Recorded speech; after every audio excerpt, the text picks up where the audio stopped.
नमस्कार जय जगन्नाथ आम बर्तमान आसिक पहुँची जाइए महापुरुष श्री बलराम दास को समाधिपीठ समहरा जो अपंतरा राज्य में लक्ष्मी अभिषेक फल महापुरुष समाधि नहीं आपड़ जानी पंचसखा जो अच्छा ओडार महापुरुष अच्युत अनंत जशवंत जगन्नाथ बलराम से महापुरुष पंचसखा बलराम दास अन्यतम। आपड़ जदि भुवनेश्वर आसुवे हरेकृष्णपुर छकु हरेकृष्णपुर गाँ देकी गोपालपुर समहरा देखिए पहुँचे जदि आप पुरी पटू एपटे मंदिर पटू आसवे गुंचा मंदिर बालीघाट चेकगेट देखिए मिनिमम 3 किलोमीटर पहुँचे। यही बहुत आज्ञा ऐतिह्य अच्छी महापुरुष सबले कहते तत्व जाने तृतीय भांति भवसागर तरी जाती से जो तत्व जिनसा यही महापुरुष बलराम दास आप जानते दांडी रामायण हो ब्रह्मांड भूगोल हो लक्ष्मीपुरार आज घरे घरे परिचित लक्ष्मीपुरार भी बलराम दास गोटे मैंने अनेक श्रेष्ठ अवदान कहले अत्युक्ति हेनी। तेणु आपण जदि पुरी के आसवे यही महापुरुष जगार गुप्त श्रीक्षेत्र कहले अत्युक्ति हेना।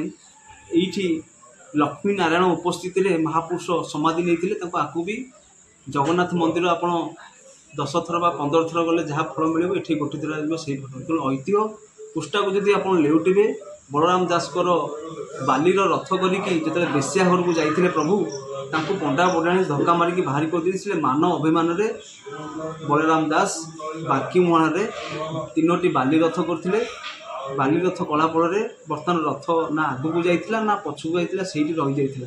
राजा को स्वप्न देश है राजा कहले राजा बर्तमान जा पहुँचले समुद्र कूले पाखे क्षमा प्रार्थना कले और रथ गढ़ी। तेणु से भाया भक्तर भगवान सी। तेणु आज भक्त केमी भगवान होती से पीठर अच्छु से पीठ संपर्क में आम जनइबू कौन रही ऐतिह्य कौन रही गाथा कौन कहूँ इतिहास। यदि प्रथम थर मो चैनल को देखुंगी ताले सब्सक्राइब कर भूलिए। नमस्कार जय जगन्नाथ। इटा मठ रास्ता आप देखिपे रास्ता से भल नहीं खराब अच्छी अपंतरा राज्य में लक्ष्मी को अभिशाप जो ये बलराम दास ये रास्ता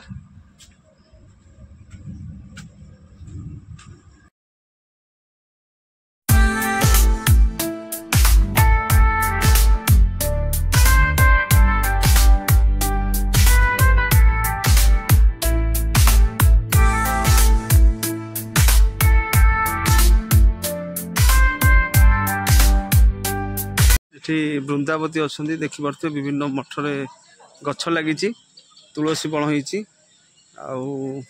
बर्तमान वृंदावती पूजा पाती माँ को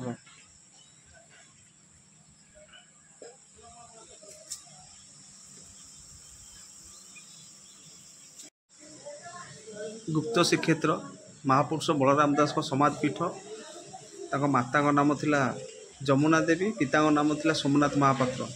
तेणु ये नेमालू आठिकी रास दल अनंत 1999 मसीहा अप्रैल 1 तारिख महाप्रभु को ये उद्धार करते ठार महाप्रभु ये पूजा पाँच।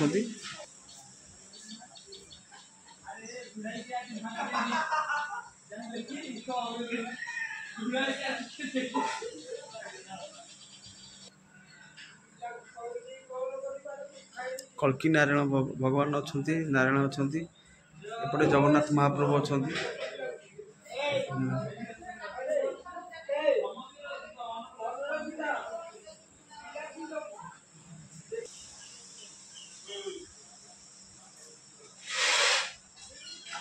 महापुरुषों समाधिपीठ आप देखिए हुंटा माटीगंडा सात ये हुंका बढ़ी चलती बढ़ी बढ़ी बर्तमान देखिपे ये माटीगंडा महापुरुष बलराम दास को समाधिपीठ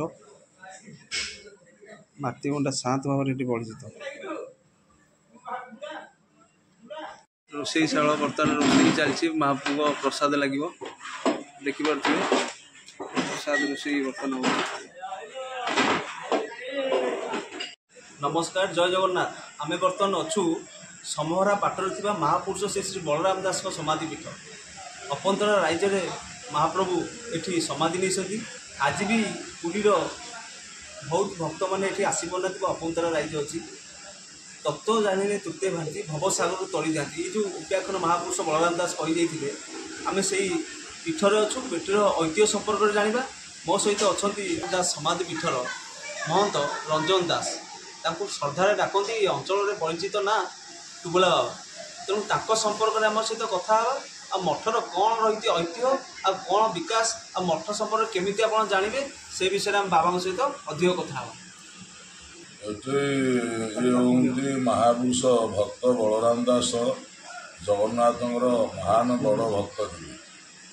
ଏଇଠି ଲକ୍ଷ୍ମୀ ଜଗନ୍ନାଥ ଆସିଥିଲେ, ଏଇଠିକି ମହାପୁରୁଷଙ୍କୁ ଦର୍ଶନ ଦେଇଥିଲେ। ତାଙ୍କୁ ଏଇଠି ଶଙ୍ଖ କ୍ଷେତ୍ର ଆଉ ଗୁପ୍ତ ଶ୍ରୀକ୍ଷେତ୍ର ଏହି ସମଗ୍ରା ପାଟରେ ମହାପୁରୁଷ ବଳରାମ ଦାସ ସମାଧି ନେଇଥିଲେ। ଲକ୍ଷ୍ମୀ ତାଙ୍କୁ ଅଭିଶାପ ଦେଇଥିଲେ, ତୁ ଶ୍ରୀକ୍ଷେତ୍ରରେ ରହିପାରିବୁନୁ, ତୁ ଏ ଶଙ୍ଖ କ୍ଷେତ୍ର ଭିତରେ ରହିପାରିବୁନୁ, ତୁ ସିଆଡ଼େ କୁଆଡ଼େ ପଡ଼ିକିରି ମରିବୁ, ତୁ ଅପନ୍ତରାରେ ମୃତ୍ୟୁ ହେବୁ, ତୁ ଆମେ ଆଉ ଏ ଶ୍ରୀକ୍ଷେତ୍ର ମାଟି ମାଡ଼ିବୁ ନାହିଁ। ଲକ୍ଷ୍ମୀ କହିଥିଲେ, ଆଉ ରଜା ବି ମଧ୍ୟ କହିଥିଲେ ଏ ଶ୍ରୀକ୍ଷେତ୍ର ଛାଡ଼ିକି ତୁମେ ଏଠୁ ଯିବାକୁ ପଡ଼ିବ, ନହେଲେ ତୁମ ସାଧୁ ହିସାବରେ ତୁମ ଦଣ୍ଡିତ ଦିଆଯିବ, ଶ୍ରୀକ୍ଷେତ୍ରରେ ରହିବ। ସେଥିପାଇଁ ମହାପୁରୁଷ ଏଇଠି ଶ୍ରୀକ୍ଷେତ୍ର ଛାଡ଼ିକିରି ଏଇଠି ବଡ଼ଦାଣ୍ଡକୁ ଲାଗିକିରି ଶ୍ରୀକ୍ଷେତ୍ରକୁ ଲାଗିକିରି ଶଙ୍ଖ କ୍ଷେତ୍ର ଭିତରେ ସମଗ୍ରା ପାଟରେ ମହାପୁରୁଷ ଦେହତ୍ୟାଗ କରିଛନ୍ତି। ଇଏ ବହୁ ଆଜିକି 700 ବର୍ଷର ଗାଦି। ଏଠି ଇଏ ଗାଦିକୁ ସର୍ପ, କଣ୍ଟା, ଗଛ ପତ୍ର, ବରଗଛ, ଓସ୍ତ ଗଛ, ହୁଙ୍କା ମାଳ ମାଳ, ଆଉ ଏଠି ପୁରୁଣା କୂଅ ଏଠି ଥିଲା, ପୁରୁଣା ଗରୁଡ଼ ମହାପ୍ରଭୁ ଏଠି ଥିଲେ। ଆଉ ହୁଙ୍କା ବାଲ୍ଟିକିରି ବଡ଼ ହୁଙ୍କା ହେଇକି ଥିଲା, ସେ ତାକୁ କାଳଦମା ହାଣି ଦେଇଥିଲୁ ଆମେ ସେ ସାଡ଼ା ଗଛଟିକୁ। ତାପରେ ସେ ମାଟି ତଳୁ ହୁଙ୍କା ମାଟି ତଳୁ ଗରୁଡ଼ ବାହାରିଥିଲେ। ପୁରୁଣା କୂଅ ଥିଲା, ସେଇଟା ଅଛି, ସେ କୂଅ ନାଁ ବି ଗୁପ୍ତ ଗଙ୍ଗା ବି ଆମେ ଦେଇଛୁ। ତେଣୁକରି ଏଇ ମହାପୁରୁଷଙ୍କ ପାଖରେ 40 ବର୍ଷ ମୁଁ ଏଇ ଜାଗାରେ ରହିଛି, ଏ ଗୁପ୍ତରେ ରହିଛି, ଏକୁ କେହି ଜାଣିପାରନ୍ତି ନାହିଁ। ଏ ଶ୍ରୀକ୍ଷେତ୍ର ଏ ଶଙ୍ଖ କ୍ଷେତ୍ର ବୋଲି ଏକୁ ଜାଣିପାରନ୍ତି। ଲକ୍ଷ୍ମୀ ଯେତେବେଳେ ଜଗନ୍ନାଥ ଏଇ ଜାଗାକୁ ଆସିଥିଲେ, ଗରୁଡ଼ରେ ବସି ଆସିଥିଲେ, ଲକ୍ଷ୍ମୀ ପଚାରିଲା, ବଳିଆ ଦାସ ଏଇଟା ଶ୍ରୀକ୍ଷେତ୍ର ନା ଏଇଟା ଅପନ୍ତରା ନା ଏଇଟା ତୁ ଶ୍ରୀକ୍ଷେତ୍ର ହେଇପାରିଲା? ବଳିଆ ଦାସ କହିଲା, ହଁ ନା ଏଇଟା ଶ୍ରୀକ୍ଷେତ୍ର ହେଲା। ନା କେମିତି?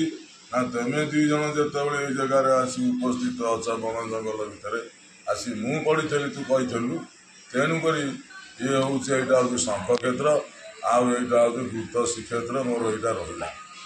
ଜଗନ୍ନାଥ ସେଇଠୁ ଲକ୍ଷ୍ମୀ 2 ଜଣ ଆଚମ୍ବିତ ହେଇଯାଇଥିଲେ ତାଙ୍କ କଥାକୁ।